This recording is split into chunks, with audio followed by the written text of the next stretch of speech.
Hozirgi bizneslarda sifat emas, to'g'ri marketing strategiya amal qilyapti. Men SMM mobilografiya va marketing bo'yicha amaliy bilimlarga ega mutaxassisman. So'nggi yillarda o'nlab bizneslar bilan ishladim. Ularning brendini yaratdim, marketing strategiyasini tuzdim va kontent orqali ularni mijozga bog'ladim.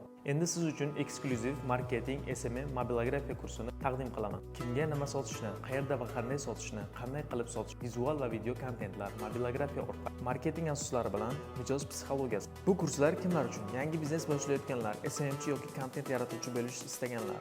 Hozirgi kunda SMM va marketing sohasi kundan-kunga rivojlanib bormoqda. Bundan 1 yil oldingi meni olib yurgan videolarimdagi kачествоni qaranglar, juda ham dabdala holatda bo'lgan.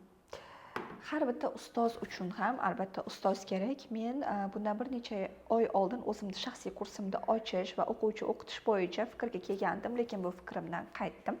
Chunki o'zimdagi sifatni hali to'g'rilashim kerakligi, o'zimda ustimda ishlashim kerakligi esimga tushib ketdi. Shundan keyin islom bilan tanishdim va islomni kursida o'qidim. Hozirgi videolarim bilan avvalgi videolarimda solishtirilgan holatlarni hozir ekranlaringizda ko'rishingiz mumkin. Agar siz ham men kabi natijalarga erishmoqchi bo'lsangiz, Islom Karimovning shaxsiy kursida o'qing.